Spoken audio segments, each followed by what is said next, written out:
ప్రతి ఒక్క పసుపు సైన్యానికి నమస్కారాలు తెలియజేసుకుంటూ, మహానాడు ఒక సామాన్య సభ కాదు, పసుపు సైన్యం యొక్క గర్జన ఇది.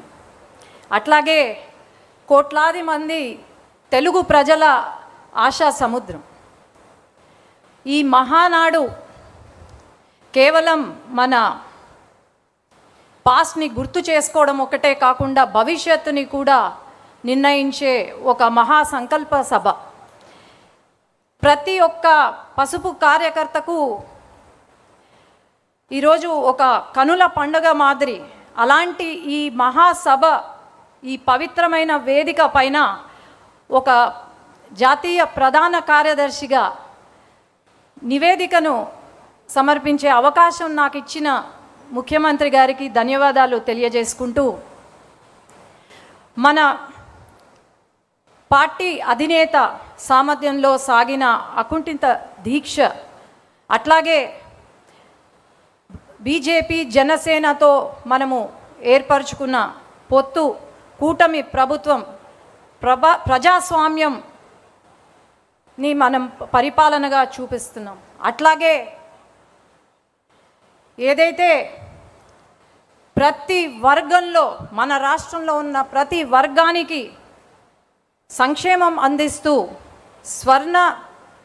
సువర్ణ పాలనను అందిస్తున్నాం. 5 సంవత్సరాలు గొడ్డలి పరిపాలన ఎలా ఉందో మనం అందరం చూసాం.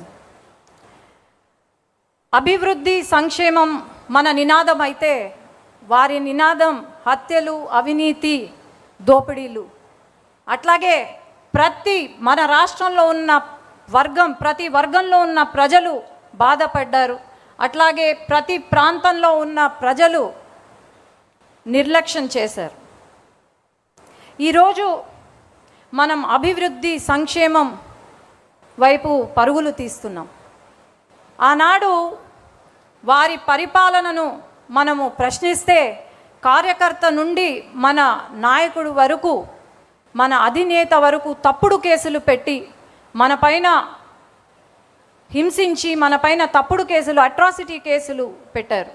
మన కార్యాలయ పైన దాడి చేశారు. అట్లాగే మహిళలు అని కూడా చూడకుండా మన పైన దాడి చేయడం, అట్లాగే అసభ్యకరంగా మాట్లాడడం, మన వ్యక్తిత్వాన్ని కించపరచడం చేశారు. మనమే అనుకుంటే మన పిల్లల్ని కూడా ఆఖరికి హింసించారు. కానీ బహుశా ఇప్పుడు వాళ్ళకు అర్థమైనట్టుంది, ప్రతి ఇంట్లో పిల్లలు పుడతారేమో కానీ మన తెలుగుదేశం పార్టీ కార్యకర్త ఇంట్లో యోధులు పుడతారని బహుశా అర్థమైనట్టుంది వాళ్ళకు. అట్లాగే ఆనాడు ఎంత కష్టం వచ్చినా సరే ఒక్క అడుగు వెనకడుగు వేయకుండా మన అధినేత కార్యకర్తలకు అండగా ఉంటూ, నేనున్నాను అనే ధైర్యాన్ని ఇస్తూ మన పార్టీని ముందుకు తీసుకెళ్లారు. ఈరోజు మనము ఒకటే మన మనసులో ఉండాలి, మనం పని చేసేది మన పార్టీ కోసం, మన అధినేత కోసం, అట్లాగే మన పార్టీ యొక్క నినాదం కోసం తప్ప వ్యక్తిగతంగా కాదు అని నేను తెలియజేసుకుంటున్నాను. మనం ఎప్పుడూ కూడా మనం పడిన కష్టాన్ని మర్చిపోకూడదు. అట్లాగే మన అధినేత పడిన అవమానం మనం మర్చిపోకూడదు. ఎప్పుడూ కూడా ప్రతి ఒక్కరం కాలరెత్తి గర్వంగా చెప్పుకునే ఒక రోజు వస్తే, మన ప్రాణం ఉన్నంత వరకు మనం తెలుగుదేశం పార్టీ కార్యకర్త అని ధైర్యంగా చెప్పుకోవాలి. ఈరోజు మరి కొంతమంది మనల్ని బెదిరిస్తున్నారు. ఆ బెదిరింపులకు బెదిరేది తెలుగుదేశం పార్టీ కార్యకర్త కాదు. గుండెల్లో భయం లేదు, కేవలం పసుపు రక్తం ఉందని మనం ధైర్యంగా చెప్పుకోగలుగుతున్నాం. ఈరోజు బెదిరిస్తున్నారు అంటే మనం చెప్పాల్సింది ఒకటే, మనము మన కార్యకర్తగా వెనగడుగు వేసేది లేదు, తల దించేది లేదు, వెన్ను వంచేది లేదు. మనం ఒకవేళ వెను వంచినా లేకపోతే తల దించినా అది కేవలం నా జెండా కట్టడానికే తప్ప ఇంకేమీ కాదు. ఈ వేదిక నుండి తెలంగాణ కొన్ని దురదృష్టవశాత్తు మనం ఓటమి చెందాం. అట్లాగే తెలంగాణ నాయకులు ఎవరైతే ఉన్నారో వాళ్ళు కార్యకర్తలను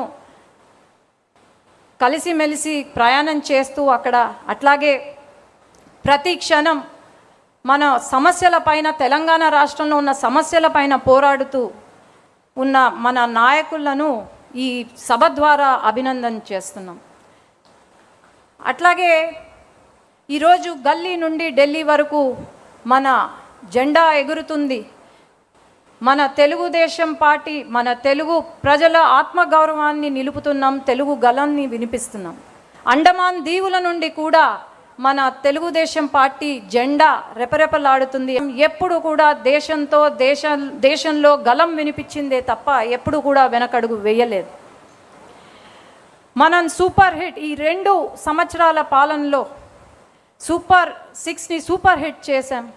దీపం 2 పథకం కింద 3 గ్యాస్ సిలిండర్లు ఇస్తున్నాం. తల్లికి వందనం, ఫ్రీగా బస్ సర్వీస్, అట్లాగే రైతులను ఆదుకుంటున్నాం. ప్రతి ఒక్కరి ఇంట్లో వెలుగులు తీసుకొస్తున్నాం. ప్రతి వర్గం, ప్రతి కులం, ప్రతి మతానికి న్యాయం చేస్తుంది మన కూటమి ప్రభుత్వం. ఈరోజు అభివృద్ధే కాకుండా, సంక్షేమమే కాకుండా అభివృద్ధి వైపు పరుగులు తీస్తున్నాం. నారా లోకేష్ అన్న గారి కోరిక 24 లక్షల జాబులు యువతకు అందించాలని, ఆ కోరిక కూడా త్వరలో నెరవేరబోతుంది. యువత భవిష్యత్తు అంటనే గుర్తుకొచ్చే పేరు నారా లోకేష్ అన్న. అట్లాగే తెలుగుదేశం సింహానికి శక్తి గర్జన ఎలా అవుతుందో మన తెలుగుదేశం పార్టీకి శక్తి నారా లోకేష్ అన్న అని నేను గర్వంగా చెప్పుకోగలుగుతున్నాను. ఈరోజు రాష్ట్రంలో 2 సంవత్సరాల కాలంలో 23 లక్షల కోట్లతో పెట్టుబడులు తీసుకొచ్చాం. దాదాపు 800 పైన కంపెనీలకు ఏదో ఒక రోజు, ప్రతిరోజు శంకుస్థాపనలు కానీ ప్రారంభోత్సవం కానీ జరుగుతూనే ఉంది. కానీ గొడ్డలి పార్టీ సమయంలో ఒక్క కంపెనీ కూడా రాలేదు అని నేను చెప్తున్నాను. అట్లాగే సంక్షేమం, అభివృద్ధి, జాబ్సే కాకుండా ఒక పక్క ఇరిగేషన్ ప్రాజెక్ట్స్ని పూర్తి చేస్తున్నాం. శాంతి భద్రతను మనము చూసుకుంటున్నాము. ఇలా చేసుకుంటూ పోయి 5 సంవత్సరాల కాలంలో మనం అనుకున్న టార్గెట్ రీచ్ అవ్వబోతున్నాం. అలాగే నా స్పీచ్ కంప్లీట్ చేసే ముందు యువగలం పాదయాత్ర గురించి చెప్పాలి. ఆనాడు యువగలం పాదయాత్ర ద్వారా లోకేష్ అన్న ట్రైలర్ చూపిస్తే ఈరోజు ప్రజలే సినిమా చూపించారు మన గొడ్డలి పార్టీకి. ఆనాడు ప్రతి అడుగున అడ్డంకులే, ఆ అడుగులు ఈరోజు శక్తిగా మారి, ఆనాడు యువగలం అడుగులే ఈరోజు శక్తిగా మారాయని గర్వంగా చెప్తున్నాను. అట్లాగే ఈరోజు ఈ పవిత్ర సమయాన ఈ మహాసభ ముందు 7 ముఖ్యమైన చరిత్రాత్మక నిర్ణయాలను ఉంచుతున్నాను. అధినేత నాయకత్వంలో మరో ఆలోచనకు తావివ్వకుండా తెలుగుదేశం పతాకం నిరంతరం రెపరెపలాడేలా ముందుకు సాగాలి. ప్రజా శ్రేయస్సే లక్ష్యంగా నడుం బిగించి ప్రభుత్వానికి అండగా నిలవాలి. ప్రత్యర్థుల దుష్ప్రచారాన్ని గ్రామ స్థాయి నుండి రాష్ట్ర స్థాయి వరకు బలంగా తిప్పికొట్టాలి. మన ప్రభుత్వం చేపడుతున్న అభివృద్ధి సంక్షేమాలను ప్రజాక్షేత్రంలోని బలంగా తీసుకెళ్లాలి. ఆధునీకరించబడిన పార్టీ సిద్ధాంతాలను ప్రతి కార్యకర్త చిత్తశుద్ధితో ప్రజల్లోకి తీసుకెళ్లి ప్రచారం చేయాలి. మన రాజకీయ ప్రత్యర్థి జిత్తులమారి నక్క లాంటివాడు. అతని అవినీతి అక్రమాలపై ప్రతి కార్యకర్త డేగ కన్నులతో నిఘా వేస్తూ ప్రజలకు నిత్యం వివరిస్తూనే ఉండాలి. కుల, మత, ప్రాంతీయ విద్వేషాలు రెచ్చగొట్టే అసాంఘిక శక్తులు కదలికపై నిరంతరం అప్రమత్తంగా ఉండాలి. తెలుగు జాతి గౌరవం కోసం, తెలుగుదేశం పార్టీ కోసం జోహార్ ఎన్టీఆర్, జై తెలుగుదేశం, జై నారా చంద్రబాబు నాయుడు గారు, జై లోకేష్ అన్న, జై హింద్. థ్యాంక్ యూ శబరి గారు. మీ అందరికీ ఓ బెల్ వినిపించింది. ఏంటా బెల్ అనుకుంటున్నారేమో. అధ్యక్షుల వారు టైం మేనేజ్మెంట్కి ఇచ్చేటువంటి ఇంపార్టెన్స్. ఇక్కడొక ఫ్రేమ్ ఉంది, ఆ చివర స్పీకర్కి ఒక ఫ్రేమ్ ఉంది, అందులో టైం కనపడతా ఉంటుంది. 8 నిమిషాలు ఇచ్చిన వాళ్ళకి 7 నిమిషాల వరకు క్లియర్గా ఉంటుంది. 7th మినిట్లో ఫస్ట్ బెల్, 7.5 మినిట్స్లో సెకండ్ బెల్, 8 మినిట్స్కి క్లోజర్ బెల్, 2 బెల్స్ వస్తాయి.